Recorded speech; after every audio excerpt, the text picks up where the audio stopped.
նրանք պաշտոնապես ցավոք սրտի համարվում են առաջին տիկին եւ վարչապետ, ես խորհուրդ կտամ միայն ծնողներին հնարավորինս հեռու պահեք երեխաներին էկրաններից, երբ որ հայտնվում են էկրանի դիմաց Նիկոլը եւ Աննան։ Թուրքերին թուրքահպատակ եւ թուրքապաշտ գործունեությունը իր ամբողջ այս արշավը, ուստի մեր ամբողջ հիմնասյուները Սուրբ Եկեղեցին նախ եւ առաջ կրթությունը, պատմությունը այդ ամենը ջնջելով կարող է հասնել նաեւ դրան եւ մի շարք թուրք եւ այլ դավաճան թշնամի երկրների բնակիչներին վերելով գտնելով այստեղ արդեն բոլորը գիտեն, գաղտնիք չէ, որ շատ եւ շատ թուրքեր եւ ադրբեջանցիներ Հայաստանում ունեն գույք։ Սա շատ հեշտ միջոց է Հայաստանը պարզապես դարձնելու թուրքերի երազած հայաստանավանց հայերի։ Գիտեք, երբ որ վարչապետ դարձավ Նիկոլ Փաշինյանը սկսեց, այսինքն Փաշինյանի աջակիցները սկսեցին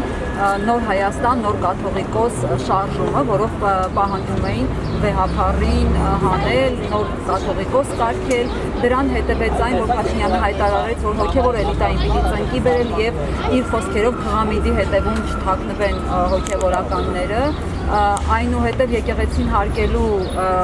միտքը առաջ եկավ, ընդհանուր միջև ազգային ժողովում սկսեցին քննարկել այդ հարցերը, բարձր ամբիոններից քննարկելով, իսկ հիմա մենք արդեն գալիս ենք այն հանգրվանի, որ ըստ Փաշինյանի հայ հանրությունը իրավունք ունի իմանալ, թե որ եկեղեցականներ կուսակցության ուխտին հավատարիմ եւ որոնք են դրվել այդ ուխտ, այսինքն մտնում է արդեն հոգևորականների անկողին քննելու, թե ով է ըստ այդմ բարեպաշտ, ով չէ։ Սա հայ հանրությանը հետաքրքիր է, այսինքն կա այստեղ հանրային շահ իսկապես իմանալու ում փեշն է համբուրում, ով է իր դիմաց կանգնած հոգևորականը, ոնց է ներկայացնում Փաշինյանը։ Ես դες չանդրադառնամ ու շատ մանրամասն այդ հարցին, որտեղ բազմաթիվ մարդիկ այստեղ արդեն հարցին պատասխանեցին, պարզապես ուզում եմ ասել, որ առաջին եւ ամենամեծ մեղքը Նիկոլի Հայաստանը քայքայելու իր միսիան է, ինքը պետք է դատվի, ինքը իրավունք չունի որևէ սրբությանը անդրադառնալ, կապ չունի ով ինչ է անում։ Ինքը իրավունք չունի որևէ բանի անդրադառնալ, ինքը այնքան մեծ մեղք էր, ինքը վաճառել է մեր հայրենիքը։ Դրանից հետո իրավունք չունի անգամ հայ բառը արտասանել։ Իհարկե, ինքը չէ որ պիտի քննի բարեվարկությունը, միանշանակ։ Իր բարեվարկությունը այդքան ցածր է, որ ինքը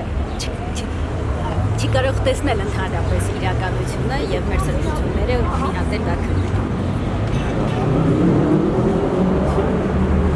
Մենք կոչ ենք անում, որ բոլոր մարդիկ հնարավորինս հիմա ակցիաներ անեն։ Բոլորը քաղաքական ուժերը, պարզապես մարդիկ, բոլորը դուրս գան փողոց եւ պայքարեն, որովհետեւ սա արդեն վերջն է։ Եթե հիմա չպայքարեն, թող իրենց իրավունք չվերապահեն, որևէ ձևով հիմա արդեն մանվարելու եկեղեցին։ Հաջորդ ակցիա որ պատկաբանում